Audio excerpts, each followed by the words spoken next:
बहुत समय पहले की बात है। एक गांव में एक व्यक्ति रामदास अपने छोटे से परिवार के साथ रहता था। रामदास एक ईमानदार और मेहनती व्यक्ति था, लेकिन उसकी आर्थिक स्थिति बहुत अच्छी नहीं थी। वह हर रोज मेहनत करता ताकि अपने परिवार का पेट भर सके। उसकी पत्नी सविता बहुत ही समझदार और सच्चाई में विश्वास रखने वाली महिला थी। उनकी एक बेटी थी जिसका नाम गीता था। गीता पढ़ाई में बहुत होशियार थी और अपने माता पिता की तरह ईमानदारी और सच्चाई में विश्वास करती थी। गांव में रहकर रामदास खेती करता था, लेकिन खेती से उतना नहीं कमा पाता था कि वह अपने परिवार की जरूरतें पूरी कर सके। उसकी पत्नी सविता ने उसे बार बार कहा, आप इतना काम करते हैं, फिर भी हमारे पास खाने के लिए भी ठीक से पैसे नहीं होते, हमें कुछ और सोचना चाहिए। रामदास ने कहा, सविता, मैं अपने काम में ईमानदारी बरतता हूँ और मैं किसी भी गलत तरीके से पैसे नहीं कमाना चाहता।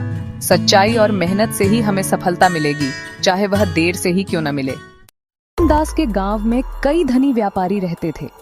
उन व्यापारियों का मानना था कि धन और ताकत से सब कुछ खरीदा जा सकता है। वे लोग गांव के गरीब किसानों को तरह तरह के लालच देकर उनकी जमीन हड़पने की कोशिश करते थे। एक दिन एक बड़ा व्यापारी जिसका नाम हरिशंकर था, रामदास के पास आया और बोला, रामदास, तुम्हारी जमीन से ज्यादा पैदावार नहीं हो रही है। अगर तुम इसे मुझे बेच दो तो मैं तुम्हें बहुत सारा पैसा दूंगा। इससे तुम्हारे सारे कर्ज खत्म हो जाएंगे और तुम्हें फिर से काम करने की जरूरत नहीं पड़ेगी। रामदास ने विनम्रता से जवाब दिया, हरिशंकर जी, मेरे लिए मेरी जमीन ही मेरी सबसे बड़ी पूंजी है। मैं इसे नहीं बेच सकता। चाहे मेरी स्थिति जैसी भी हो, मैं मेहनत करके ही अपनी जिंदगी जीऊंगा। हरिशंकर को रामदास की बात सुनकर गुस्सा आया, लेकिन उसने सोचा कि कुछ समय बाद रामदास जरूर हार मान जाएगा। समय बीतता गया और एक दिन रामदास के खेतों में भयंकर तूफान आया, जिससे उसकी सारी फसल बर्बाद हो गई। रामदास का परिवार पूरी तरह से टूट गया। उनके पास खाने को भी अनाज नहीं बचा था। सविता ने रामदास से कहा, अब तो हमें हरिशंकर की बात मान लेनी चाहिए। हम इस स्थिति में और अधिक संघर्ष नहीं कर सकते। लेकिन रामदास ने दृढ़तापूर्वक कहा, नहीं सविता, मैं अपनी जमीन नहीं बेचूंगा। भगवान पर भरोसा रखो, हमें हमारी ईमानदारी और मेहनत का फल जरूर मिलेगा। गीता, जो अपने पिता की बातों से बहुत प्रेरित थी, उसने एक दिन गांव के स्कूल में अपने अध्यापक से कहा, सर, मेरे पिताजी हमेशा कहते हैं कि सच्चाई और मेहनत से सफलता मिलती है, लेकिन हमें अभी तक सफलता क्यों नहीं मिली? अध्यापक ने मुस्कुराते हुए जवाब दिया, गीता, जीवन में कई बार हमें धैर्य रखना पड़ता है। सच्चाई की राह लंबी होती है, लेकिन इसका फल हमेशा मीठा होता है। तुम्हारे पिताजी सही कह रहे हैं। गीता ने यह बात अपने पिता को बताई और रामदास ने कहा, बिल्कुल सही कहा तुम्हारे अध्यापक ने। हमें धैर्य और मेहनत से अपना काम करते रहना चाहिए। एक दिन गांव में एक साधु महात्मा का आगमन हुआ। वह हर गांव में घूमते थे और जरूरतमंद लोगों की मदद करते थे।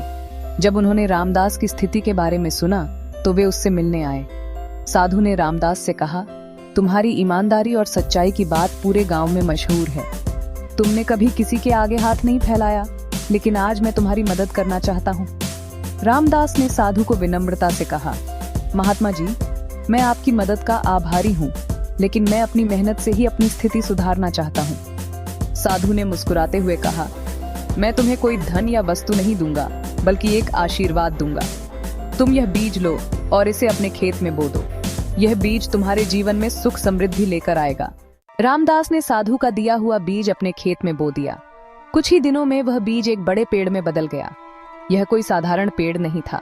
यह पेड़ अनोखे और चमकदार फल देता था। गांव के लोग यह देखकर हैरान रह गए। हरिशंकर और अन्य व्यापारी भी यह देखकर दंग रह गए कि रामदास की स्थिति इतनी जल्दी कैसे बदल गई। धीरे धीरे उस पेड़ के फल पूरे गांव में प्रसिद्ध हो गए। लोग दूर दूर से रामदास के खेत में आकर उस पेड़ को देखने लगे। उस पेड़ के फलों ने रामदास की स्थिति बदल दी।